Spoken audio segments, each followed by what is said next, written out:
Buen día, somos el equipo de psicología de la Gestal, eh, de primer semestre, grupo P, licenciatura en psicología. El equipo está conformado por Ana Ismeraí, Andrea Jocelyn, Gabriela Martínez y su servidora Neri Jocelyn.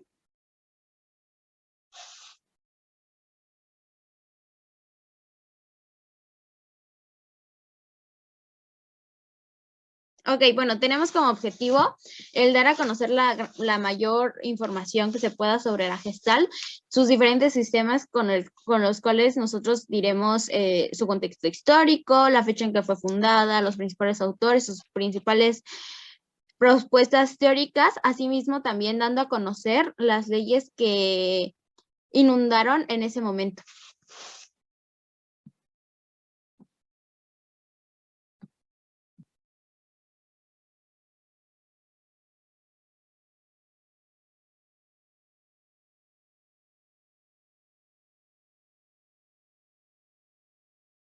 Muy bien, ahora yo les voy a explicar la definición de la Gestalt o psicología de la Gestalt. Esto se puede explicar que se basa en la observación de la mente humana y el comportamiento como un todo unificado.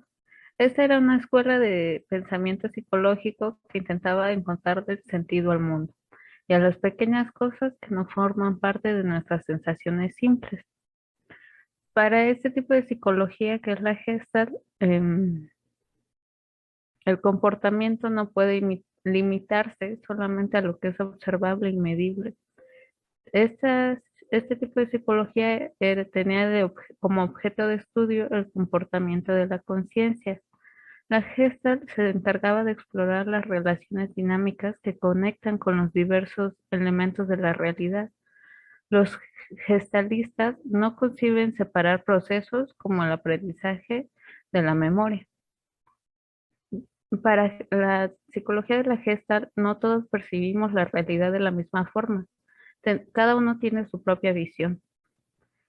Es- Esta rama de la psicología o tipo de psicología se oponía a las escuelas predominantes de su época. Los psicólogos de la teoría de la Gestalt no estaban de acuerdo con enfoques como el conductismo.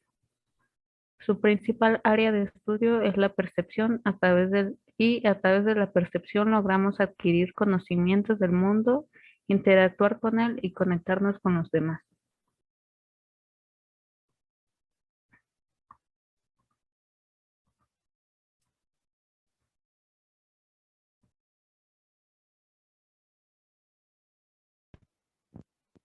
Bueno, en el contexto histórico vamos a encontrar que como la mayoría de todas las corrientes psicológicas que hemos visto, pues esta surge en Alemania.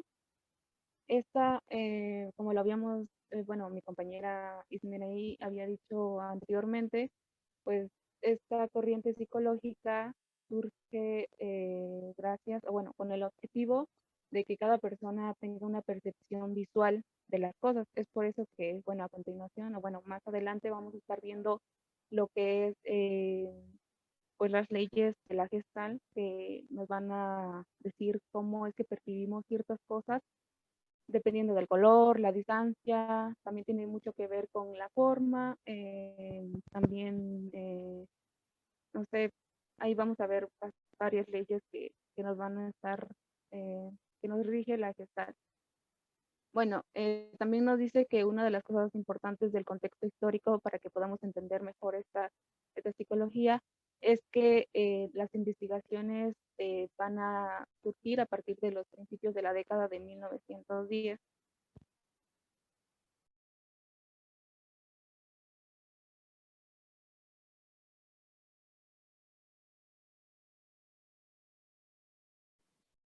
Ok, bueno, los antecedentes de esta psicología empiezan desde que se estableció la psicología como una ciencia en Alemania en 1870. De ahí, bueno, se estableció que en sus principales tareas, o su principal tarea era analizar los elementos básicos de la mente, que se conoce como el estructuralismo, que fue casi o prácticamente conocido por el primer trabajo que realizó Wilhelm Wundt.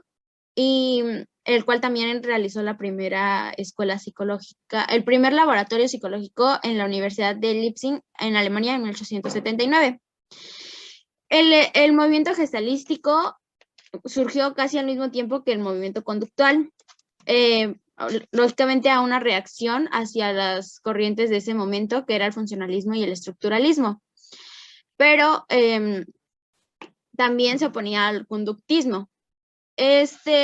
La Gestalt no tiene como tal una traducción, viene del alemán, pero no tiene una traducción, pero generalmente se le conoce como forma. Fue establecida la Gestalt en 1912 a base de la primera escuela psicológica que se fundó por Max, por Wolfgang y por Kurt, donde se dio un enfoque como político más que nada, ya que hace ver a los objetos como totalidades. Asimismo, dice y pretende que todo lo que percibimos a través de los sistemas sensoriales y de la memoria está basado en leyes que se verán próximamente.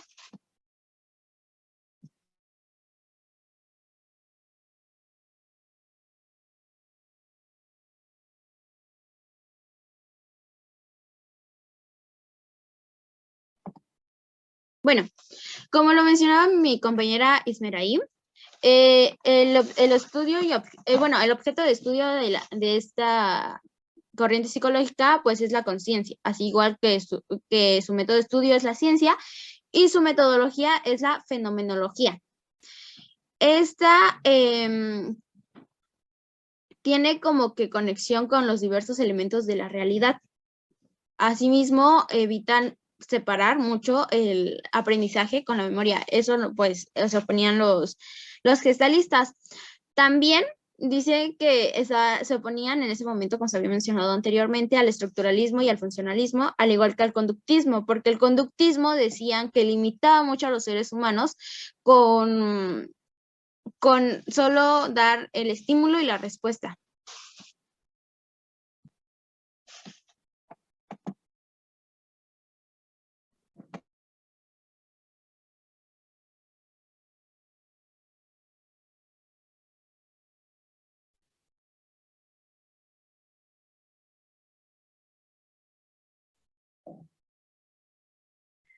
Yo les voy a hablar un poco sobre las bases. El enfoque gelástico ha recibido gran ayuda por parte de algunas corrientes como el psicoanálisis de Freud, retomando también así que este va retomando y reformulando su teoría de los mecanismos de defensa y el trabajo con los sueños. También ha recibido influencia por parte de la fenomenología, de la cual se toma su apego por razones obvias y por la experiencia inmediata y por la toma de conciencia. También la teoría de coraza muscular de Reich y la teoría de inferencia creativa de Simon.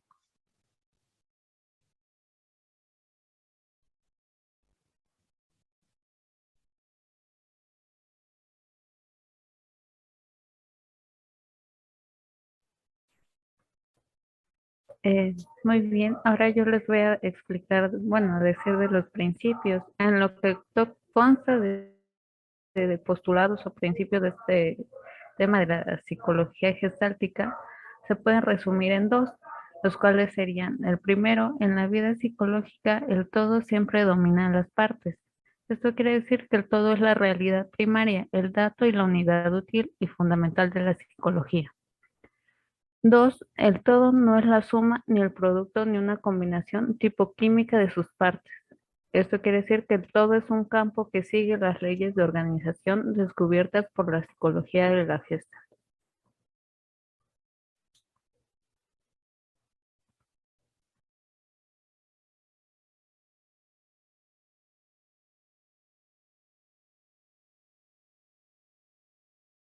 Bueno, a continuación vamos a hablar sobre los principales autores.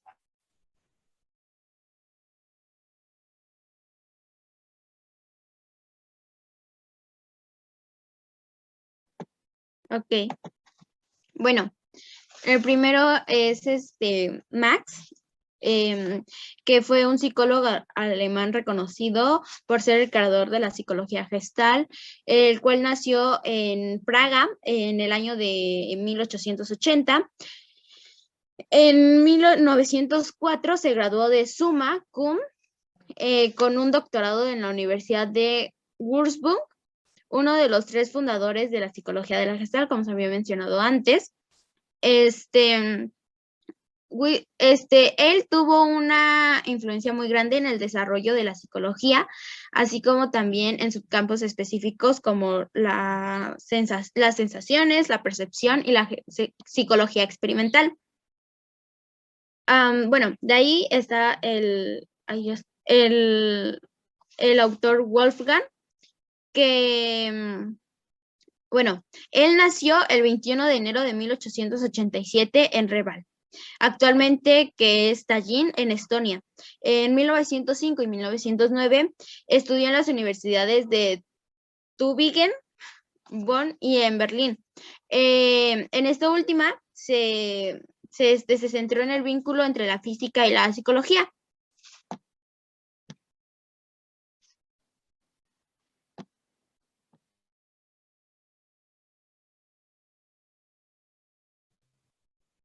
El siguiente es Kurt Kafka y él nació el 18 de marzo de 1886 en Berlín. Se trasladó a Estados Unidos para enseñar psicología en las universidades de Cornell y de Wisconsin. Él falleció el 22 de noviembre de 1941 en Northampton. Y por último, Kurt Ledwin. Él nació el 9 de septiembre de 1890 en Moklino, de una provincia de Potsdam. En 1944 se trasladó al Instituto de Tecnología, el MIT. Se estableció en el Centro de Investigaciones para la Dinámica de Grupos.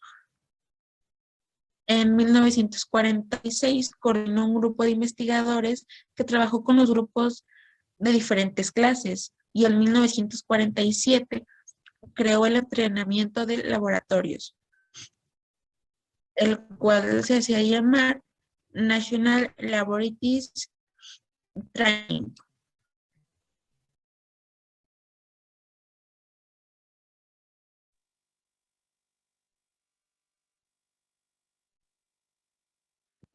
Bueno, yo les voy a explicar un poquito más sobre las propuestas teóricas, en el que, bueno, lo que hicimos aquí es agrupar por autores qué propuestas nos dieron, qué propuestas nos brindaron. Y bueno, nos dice que Max realizó varias investigaciones centradas en el estudio de la percepción de estructuras ambiguas y complejas, además de que elaboró y desarrolló un conjunto de ideas que conformarían la base de la psicología de la Gestalt. También nos propuso la teoría del fenómeno del movimiento, al cual llamó PHI, y este lo dedujo gracias a que era preciso enseñar conceptos globales que contribuyeran a su inteligencia general antes que inculcarlos a los detalles.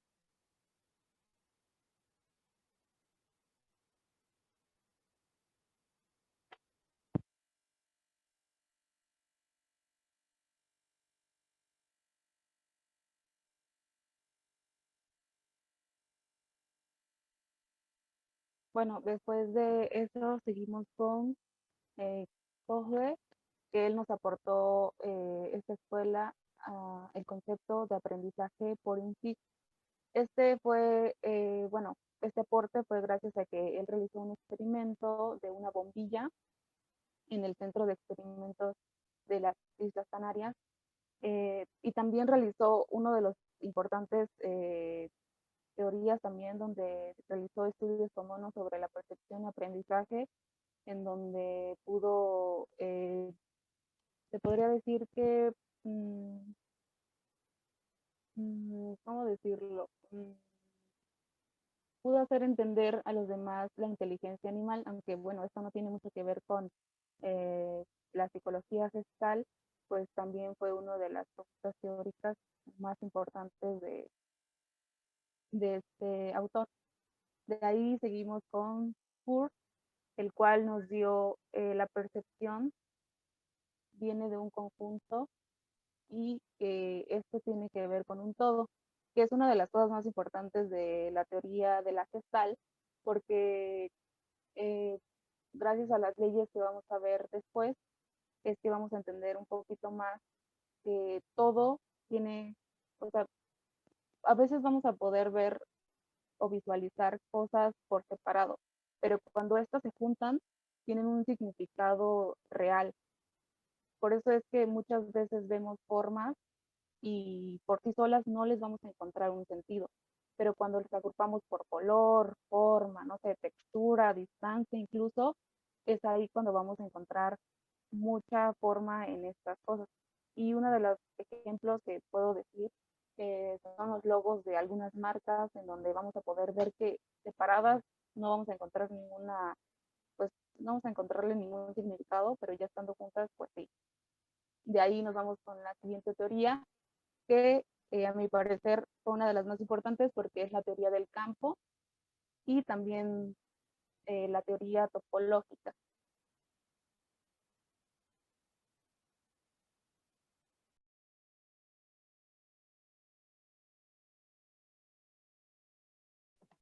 Bueno, ahora hablaremos sobre las leyes de la Gestalt. En total son 12. Y bueno, empezamos con la ley de la totalidad, en la cual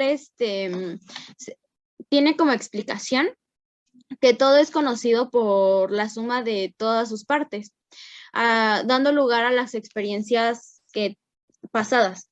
Básicamente, esta ley se ocupa como que todo es un todo, pero con sus diferentes partes, como si fuera un rompecabezas. Pero al final de cuentas, dependiendo de tus experiencias pasadas, es el cómo lo vas a poder percibir.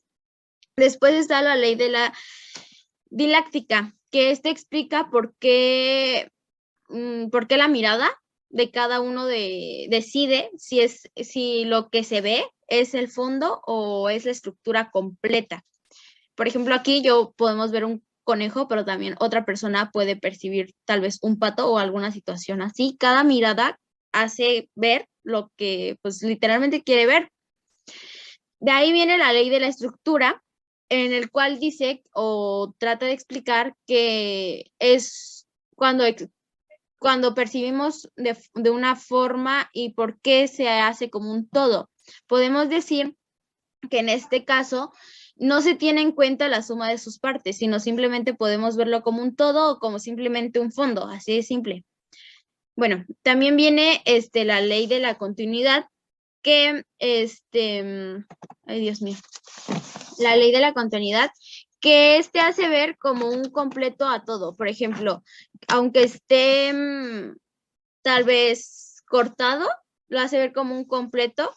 Y, por ejemplo, en la imagen son dos gatos, pero aunque no se vea la separación, nuestra mente intenta pues separarlos. De ahí viene la ley de la simetría, en el cual se basa que nuestro cerebro vea pongámosle dos imágenes, dependiendo aquí, se pueden ver dos imágenes así de cerca, pero de lejos se puede ver como una sola cosa. Por ejemplo, de lejos solo podemos ver una mariposa en la imagen, pero cerca pues podemos ver dos rostros y a la misma vez una mariposa. Se pueden ver dos en uno. En la ley de la dirección, básicamente da toda su atención hacia dónde van los objetos o lo que se está viendo. Por ejemplo, es una de deditos que están así y como que tiene un fondo, entonces pues se quiere ver hacia dónde van, si van o regresan. Bueno, en la siguiente diapositiva vienen las otras 6, que dice que bueno, viene la ley de la clausura. La ley de la clausura nos dice que es una línea, es una figura que está en líneas cerradas o casi cerradas, en el cual nos da una experiencia como si tuviera una figura de trasfondo, ¿no? Llamándolo como una figura superficial, por el cual hace que se vean más de una figura. De ahí viene la ley de la similitud, que como su nombre lo dice, los elementos parecidos son, los elementos son percibidos parecidos, abarcándolos como, por ejemplo, diferenciándolos o acomodándolos en grupo por su movimiento, por su color, por su forma o por diferentes otras situaciones que se puedan presentar en los elementos. De ahí viene la ley del cierre. Esta ley nos dice que pues vamos a tener como que muchísimas opciones para poder formar la figura, pero vamos a escoger con la que mejor se vea. Por ejemplo, aquí el balón que se muestra no está cerrado, pero nuestra mente decide que es mejor verlo así en círculo y no con diferentes líneas o algo así. De ahí viene la ley de la compleción. Este dice que explica el por qué el cerebro cierra las imágenes aunque no estén cerradas, aunque no estén como, por ejemplo, vemos un rostro, pero no tiene todo dibujado para que sea un rostro, pero sin embargo, pues el cerebro lo cierra. De ahí viene la ley del contraste, que pues básicamente hace referencia al impacto visual y cómo cada forma es percibida diferente. Y por último, está la ley de la inclusividad, en el cual se trata de que causa controversia porque evita pone obstáculos para que ciertas formas o ciertos elementos de la misma imagen no se puedan percibir. Por ejemplo, en la imagen que estamos viendo podría aparecer una copa, pero pues a la vez dos rostros, pero nuestra mente o esa imagen pone obstáculos para que no se logren distinguir todos los elementos que tienen.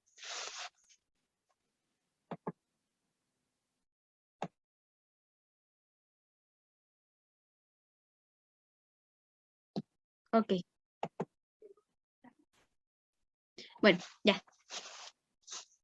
Bueno, compañeros, esto ha sido todo por nuestra exposición. Espero no hayan quedado dudas.